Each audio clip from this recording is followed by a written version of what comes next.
Buenos días, buenas tardes, dependiendo de la hora en la que nos estén viendo. Este es el análisis de los casos de oposición contradictoria entre normas de derecho que mis compañeros y yo elaboramos. Esperamos que les guste y que la información explicada sea fácil de entender. Empezaremos por el análisis de definiciones, ya que esto es la base de todo y posteriormente mis compañeros explicarán lo demás. La actividad normativa, de una manera u otra, está relacionada con el mundo natural, ya que este nos da la pauta de todo.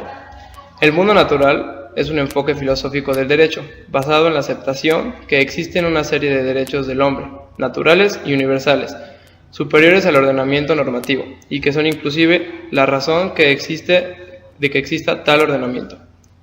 En ese mundo natural se habla de los juicios enunciativos, mientras que en el mundo normativo se habla de los juicios normativos. Y a pesar de haber relación en ellos, esos conceptos son muy diferentes el uno del otro. El juicio enunciativo explica lo que es decir, contienen afirmaciones que al ser sometidas a comprobación pueden resultar verdaderos o falsos, como por ejemplo una ley gravitacional, que por medio de la ciencia se sabe el resultado final. Por el contrario, un juicio normativo se centra más en el deber ser, y son aquellos enunciados que contienen afirmaciones que pueden resultar válidas o inválidas. Por ejemplo, un reglamento interno de algún condominio derivado de la Ley Federal del Régimen en Propiedad en Condominio, el cual dicta lo que se debe o no se debe cometer. Una vez que tenemos conocimiento de las diferencias de cada término, debemos de saber cuál es el procedimiento de la creación de una norma jurídica. Existen elementos y partes que la integran. 3 apartados que son los más comunes y que nos llevan a un mejor manejo, manteniendo un equilibrio para una creación óptima de normas. En primer lugar, tenemos el supuesto, el cual da nacimiento a los deberes y derechos impuestos. Después, le sigue la cópula, que enlaza las consecuencias del hecho jurídico. Por último, tenemos la disposición, que manifiesta las consecuencias normativas, que van partiendo del supuesto. Así, mediante este proceso y estas 3 disposiciones es como se crea una norma. Dentro de este mundo normativo, y para entrar al campo de la aplicación procesal y de la aplicación de las técnicas legislativas, es de vital importancia distinguir 2 momentos importantes del derecho: el derecho objetivo y el derecho subjetivo. El derecho objetivo es un conjunto de principios y reglas que rigen nuestras relaciones de conveniencia en sociedad, cuyas normas pueden ser impuestas coercitivamente. Pueden definirse como la regulación bilateral de la conducta humana. El derecho subjetivo es el poder o facultad atribuido por la norma a un sujeto, el cual le permite realizar determinados actos o exigir a otros sujetos una conducta determinada, de hacer o no hacer algo. Pueden definirse como la posibilidad de hacer o de omitir lícitamente algo. Es importante tener en cuenta que el derecho objetivo es la base de este derecho subjetivo, y el derecho subjetivo es donde emanan las acciones vinculadas con esta base. Como podrán ver en este primer capítulo, lo antes explicado es el campo de acción, el marco conceptual donde se desprende todo lo demás. Gracias. Capítulo 2. Aplicación práctica de la lógica en los procesos judiciales. Un proceso de carácter judicial es aquel que, en términos del artículo 14 de la Constitución, cumple con las formalidades esenciales de un juicio. La instancia se estudia a través de sus partes, encajando de una manera ordenada cada una de ellas. Estas formalidades constan a través de varios criterios de jurisprudencia, como la demanda, la contestación, las pruebas, los alegatos y finalmente la sentencia. Para una justa actuación de la sentencia no debe de perderse de vista que en la función jurisdiccional es de vital relevancia el examen de los hechos del caso. A partir de esto se analiza la norma y se resuelve el juicio. En este orden de ideas, este proceso judicial es las actividades, los actos y las resoluciones de las autoridades que, conforme a lo determinado en la Constitución, permite llevar a cabo el dictado de la sentencia. Utilizando un silogismo, y para entenderlo de una manera más práctica, esta sentencia podría tener una premisa mayor, una premisa menor y una conclusión. La premisa mayor está compuesta por las normas, las cuales ya analizamos en el capítulo anterior, mientras que la premisa menor serán los hechos que las partes aporten a través de sus medios de convicción. La conclusión será el veredicto que el órgano jurisdiccional determine a través de la sentencia. En el mecanismo de carácter probatorio, nosotros vamos a encontrar 5 perspectivas, que son la admisibilidad de la prueba, su formación, la valoración, su alcance demostrativo y, por último, su exposición en el fallo de los hechos que fueron demostrados en el proceso. Cada una de estas etapas tiene su tiempo y forma. determinando un valor y una formalidad única. Así, la admisibilidad de la prueba analiza los medios de convicción ofrecidos por las partes y aquellos que fueron admitidos, verificando si la decisión se apegó o no a las reglas relevantes. La formación de la prueba nos da el desahogo de las pruebas admitidas a fin de verificar si se cumplieron las reglas que rigen para cada caso. En la valoración de la prueba admitida, se estudiará si el caudal probatorio a cada medio de convicción desahogado vaya de acuerdo con el sistema de valoración libre. El alcance de la prueba debe distinguirse entre el valor probatorio de cada prueba con base al sistema de valoración que corresponda. En este sentido, y haciendo alusión al último punto, todo elemento de prueba debe estar vinculado con la litis aportada para las partes, ya que de lo contrario no será un elemento de prueba. Continuamos con el capítulo 3.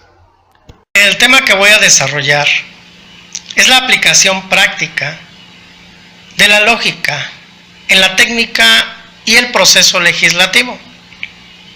Primero, debemos saber qué es lógica, y según Irving Copy, en su introducción a la lógica, es el estudio de los métodos y principios que se usan para distinguir el razonamiento bueno, que es el correcto, y el malo, que es el incorrecto. La lógica tiene como objeto analizar y reflexionar acerca de esos principios generales involucrados en razonar el correcto. En su búsqueda ha descubierto 4 principios. El principio de no contradicción anuncia la imposibilidad de contradicción en el pensamiento. Es decir, no es posible afirmar como verdadero el argumento, porque también puede ser falso. Principio de tercero excluido es una estructura de la realidad y no hay término medio entre el ser y el ser no ser. O sea, quiere decir que defiende que un argumento es verdadero y el otro falso, contrario al de no contradicción. El principio de identidad dicta que toda identidad es idéntica a sí misma. Ejemplo, el hombre es un ente racional. Todos son idénticos. El principio de razón suficiente. Dicta el filósofo alemán Wilhelm Leibniz que todo objeto debe tener una razón suficiente que lo explique. Lo que es por alguna razón. Nada existe sin una causa o razón determinante. Todo tiene razón de ser. De lo anterior mencionado aplicado a la lógica al proceso legislativo, el hombre reflexiona antes de actuar. Por ello entra la lógica para que los argumentos sean concretos y convincentes, para crear leyes con sentido común y de verdad. La técnica legislativa se dirige al cómo, mientras que la teoría legislativa se dirige al qué de las cosas. La técnica legislativa no va de la teoría a la práctica, sino que nace de la práctica misma. La racionalidad pragmática que el Estado norma la conducta de los destinatarios y tendrían que adecuarse. La racionalidad teleológica, aquí la ley tendría que aplicar los fines sociales.